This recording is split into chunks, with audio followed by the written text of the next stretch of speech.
So our loops and scoops, which we sometimes call love in action, I wait often to just see what is wanting to be explored today. And I don't know about you, but one of the areas that I get creative impulse is when I'm brushing my teeth. And I don't know if it's because of the vibration of the toothbrush or that I'm just kind of humming along with it. But I got this idea that I want to share with you for today. So back in my graduate school days, and I went to the kind of school where we both practiced Aikido, and we had community gatherings, and we had um, we had classes and we had intensives, and it was a very, very innovative school, the Institute of Transpersonal Psychology. And I was just remembering one weekend where we did a whole lot of finger painting. And I hadn't ever done finger painting. I sort of missed that somehow. And so the whole idea of swirling your energy with color on paper just lit me up. And so what I want to invite you to do is to imagine that you're surrounded by love. Now, you can think of somebody that you love or a place that you love to go where you have this felt experience of loving. And what I'd like you to do then is like you to imagine it all around you. And you can imagine it as a pool. You can imagine it as, what I want you to do is to imagine it as finger paint. So, in all of the different colors of love and the textures of love around you. So take a moment to imagine that. And if you're one of those people who says, oh, I don't imagine, I'd like you to just think of a recent time where you were having a great time. You were either with people you really liked, or you were in a place that you really liked to be, and let yourself move your body around in that imagined space to just recreate it for you. And one of the cool things about finger paint is getting really messy. And I think of that as so related to love, because love is inherently messy. It's going to mess up any, little containers that you have and any ideas about that you have about what's lovable and what's not. And so what I'd like you to do is to reach out, like I'm seeing and feeling a nice big glob of bright yellow out here. And so I'm going to reach out. So we're doing a love scoop. We're going to reach out, and then I'm going to bring that in and finger paint on me anywhere that I'm wanting finger paint. And then I'm going to reach out and grab, I'm getting a kind of a sky blue that wants to go on top of my head. So you're both reaching out and getting some color, and then you're noticing where on your body is wanting to be finger painted. And then you're letting yourself just get all messy in there and getting it between your fingers and getting it up behind your ears and wherever you're wanting sort of a love smushy. It reminds me, my cat Greta is like a plush toy. And so when she's on my lap, I can go like this with her, and she just loves it, and a kind of smusher and squisher. So you can do that with you too. So love doesn't have to be, delicate and refined. It can be real smushy and messy, and you can get some of that finger paint and you can decorate your face. You can make yourself a big red nose, letting that absorb, letting yourself finger paint with love, and then apply it anywhere. My thighs were saying, I want some purple. And so I'm putting some purple there. And then notice what it's like to receive big globs of love. How are you experiencing that? And some of them, you may want to swirl, you may want to do a little pointillistic, you may want to do a little Monet. So just feel, how does the love want to be applied? And I was especially getting a signal from my mid back. And when I let my hands rest there, I can feel the imprint of my fingers and the warmth of my fingers on my low back. And that opens up more breath for me. So notice when you're applying love, notice the impact in the rest of your body, and notice how your body wants to move with that and be with that. And feel free to make noises and yawns and yums and slurps. Yeah. So letting yourself get filled up with love also applies to your skin. You know, your skin is the largest organ in your body, and most of us kind of just consider our skin as just like a container. It's a container for us, and we don't pay much attention to it. But what if you really let the love that you're scooping up get applied everywhere that it's wanted and in the way that it's wanted? Beautiful. And then you can scoop up some love. And then I was thinking about you applying it out there in the world. And you can think of your hand as a paintball that you can toss and splat. You can do a Jackson Pollock where you gather up some love and you go.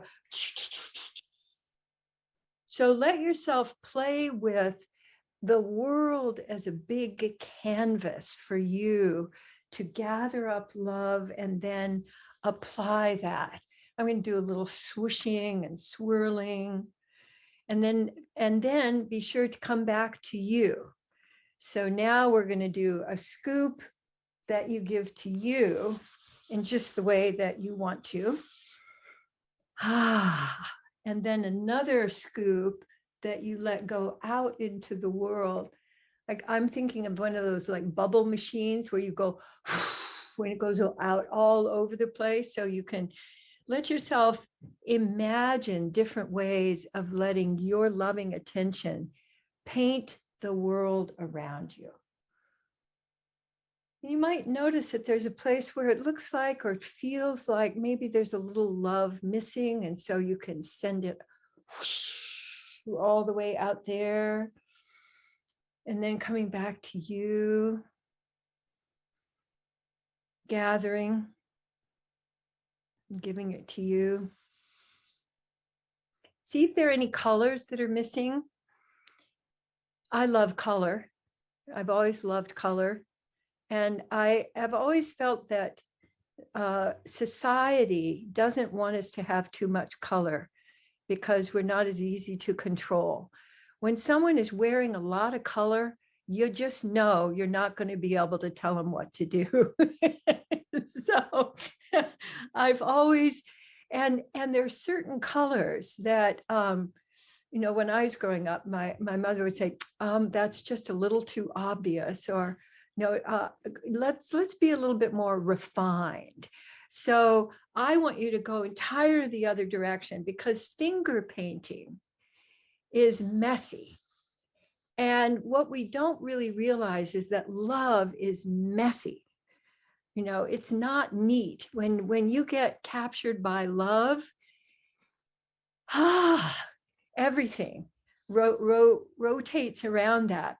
I was seeing somebody saying, I love color. I want to share with you one of my favorite quotes by Marc Chagall, a wonderful artist. And he said that colors are the friends of their neighbors and the lovers of their opposites, which I just love, that whole sense of stretching myself into directions that open up some new possibility and challenge me. And so I'd like you to scoop up a challenging color for you, like bright purple or chartreuse or scarlet.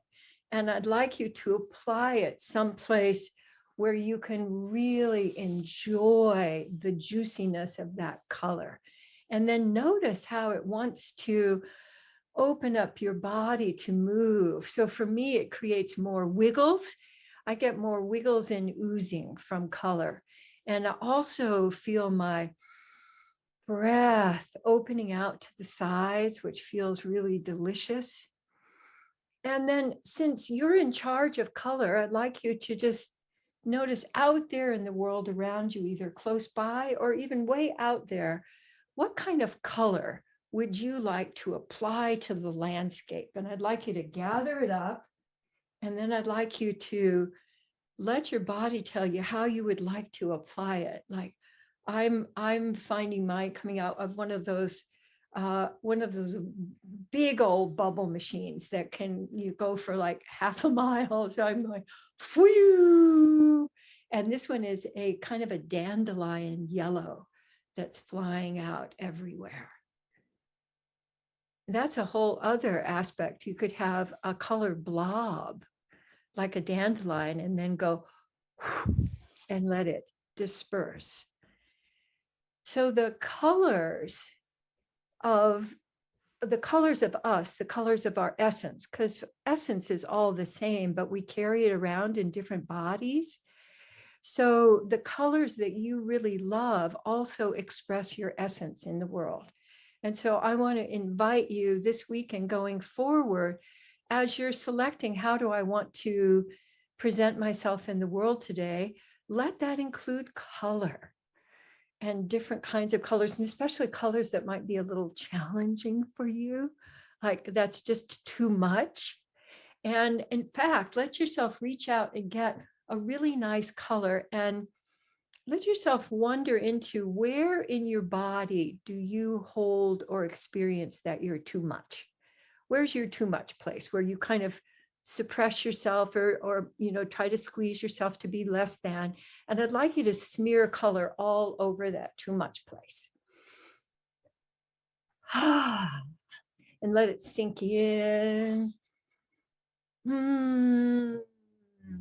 And you can it into the rest of your body. You can it into your bloodstream. And then just take a moment to enjoy your finger painting. So my fingers feel just a little tingly with just all of this exploration, and I feel a lot more energy up my back. So just take a moment to notice the impact of loving yourself as an art form and loving yourself as messy and celebrating messy. And then we haven't even gone into putting colors together and what happens when you put different colors together and what you can create. So as you're playing with your colors of love, that's part of how I select. Now, is this a green day or a blue day, or, am I drawn to? So today you can see that I'm drawn to a color that for me is very rich and it feels very nourishing. It's a very blood color. So I'm wearing it not just for me, so that when Gay looks at it, it is activating of his own blood and circulation. And so your color is not only an art, but a science. So I invite you to let yourself play with a whole other way of expressing love and giving attention. Because one of the things I do when I'm out in the world is the things that I've chosen, because I've chosen them with love, it's another way of doing loops with the world, because people receive that. I'm moving around in the world and I know they receive that, because our presentation is a gift to others as well. So everybody gets to benefit. So that was fun. Thank you for going on that little journey with me. And I'm pulling up Presence Connect Play and seeing what we've got for us. All right. So presence, which is wonderful, is get curious with And so along with feel my feet, humming is one of the quickest ways to presence. shift into presence with a hmm, and the curiosity of presence. I find with that I can apply that to all kinds of situations. And so feel free to find your most pleasant pitch, the one that vibrates you the most, because the enjoyment is part of what opens up your curiosity. Now, connect is the suggestion is turn toward. And we often think of turn toward as being out there, that when we turn toward, it's toward somebody else because we're so outer focused. So what if you turned toward sensations in your body right now? And you can add the turning your attention toward sensations with a to open up the curiosity, and also to open up where in your body is asking for attention. I love putting those two together. So my right knee said, "A little for me, please." And I go, okay. And then play is let go. We often think of play as getting something, so having something to play with, but letting go opens the space for new play. So I want to invite you. So if you've got a pencil or something nearby that you can just hold, and I sometimes will do this also with like if I'm cleaning out my closet, I'll hold on to a piece of clothing and just hold on to it for a while, and then feel in my body, and then I just let go. So I want you to just practice holding on, feeling the energy of holding on, and then let go. And notice what occurs in the space after you let go. So I almost felt a breath in my hand. There was a kind of in-breath in my hand where I dropped. And so letting go, just letting go. And notice there's no reason, there's no because, there's no history. It's just letting go. And letting go allows for new play. It's one of the things we don't consider as part of play, but really, really essential. So thank you so much for exploring with me today, and much love to all of you. And please stay and jam with each other as long as you like. And I'll look forward to seeing you next time. Bye now.